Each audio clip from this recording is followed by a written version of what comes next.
Hey there, it's Kat, and this is Brews and Reviews.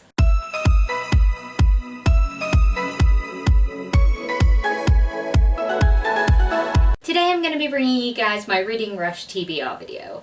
The Reading Rush is formerly known as Booktubeathon. The Reading Rush is a readathon that's run by Ariel Bissett and Raylene LeMay, and it runs from July 22nd to 28th, I believe. So honestly, I was fully prepared to do this Reading Rush TBR, and then I sort of have been feeling a little bit... I've been finding reading a little bit hard this month, and I think it's partly because I've been doing Camp NaNoWriMo, so I've been focusing a lot on writing. That's been going really well, and I've just been in my head a little bit, like, just feeling a bit shit. So I really debated on whether I should actually film this or not and actually take part, but you know what, I'm going to film this TBR, I'm going to try and take part. If I don't, well, that's that, and it doesn't really matter, does it? But at least I tried, and at least this is here in case I do fail, I guess. Or in case I don't, you know, things could go well, who knows, fingers crossed and all that. I'm gonna have to put this mug down because it's a left-handed mug and my left hand is just not that strong and I'm gonna end up throwing my coffee everywhere, so this mug can just go and sit on the shelf. Yeah, the Goblin King with a giant cat head. That sounds about right. Challenge number 1 is to read a book with purple on the cover. So for that one I'm going to be doing a reread because I thought rereads might be the best way to get me back into reading without causing too much pressure, and that is Shadow and Bone by Leigh Bardugo. Yeah, I'm rereading it again because I, for some reason, thought some Darkling-ness would be helpful because I love the Darkling and I will never not love the Darkling. So, yeah. This is the first book in the Grisha trilogy, which I'm sure you all know what that's about right now. I'm not gonna say anything more. I'm just hoping that this one will help me a little bit in my reading slumps. Challenge number 2 is to read a book in the same spot for the entire time. And for that one I have chosen the easy way out, and that is Burrito Volume 4. I keep saying I'm going to read this one. It's a manga. It follows Naruto's children. That's pretty much it. It's going to take me a very short amount of time.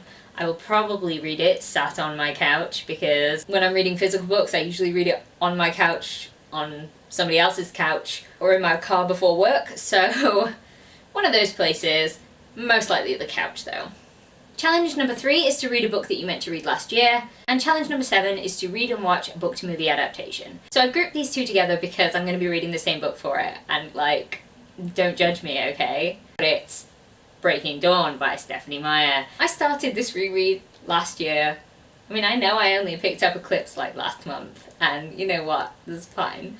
So I decided I was going to read this one. So I could just finish off this reread and call it done. You know, not really much more to say about this. It's a reread, so hopefully it will be easy, which is what I need, even though it is like rather large and it's hardback, which I hate, and you guys know I hate hardbacks, but it's like, ooh, it's like 750 pages. Who knew? This might be a little bit too optimistic for this readathon, but oh well. It's debatable whether I'm going to read anything this week, so you know. Challenge number 4 is to read an author's debut book, and I forgot to group these together, but it's Shadow and Bone again.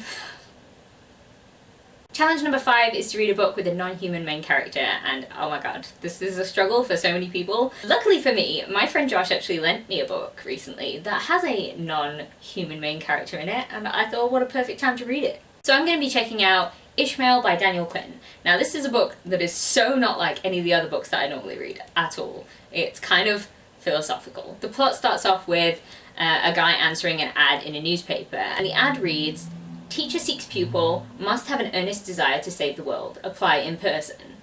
So it's like an answer to a personals ad, I guess minor spoilers, but this is quite critical to the fact that I'll be picking this up for a non-human main character. The test subject is run with a gorilla and a man, and the gorilla is trying to save the world, I think. It's something to do with examining people. So honestly, I've blanked out what the rest of this book is about, but I kind of like that I'm going into it with an open mind because, you know, it's not what I would usually read at all, and maybe that'll help me get me out of my funk as well. So yeah, gorilla, main character. And lastly, challenge number 6 is to read a book that has 5 or more words in the title. Okay, so for the biannual bibliothon I read ACOTAR, so and And I really like Rhysand. I mean, who's surprised? Who is surprised? No one. No one is surprised. So, A Court of Mist and Fury. Ta-da! And yeah, look at the size of it. It's big.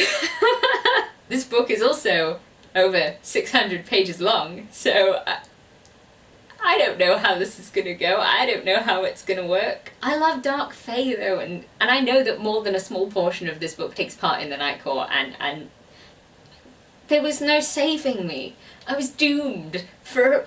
Doomed! Why didn't anyone warn me this was gonna happen? God damn it. So, I'm gonna be reading this one.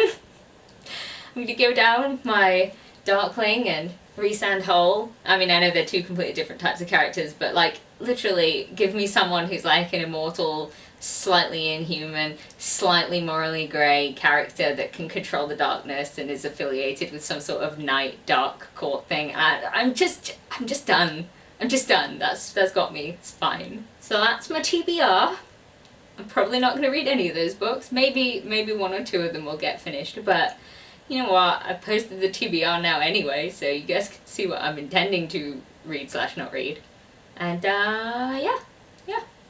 To be honest, it just seemed a shame not to take part in the Reading Rush, because Booktubeathon was such a staple of Booktube, and I'm sure Reading Rush will be the same, and you know, I just want to be involved, even if I suck, so yeah. Anyway, if you enjoyed this video, please leave a like, comment, subscribe, and I'll see you in the next one.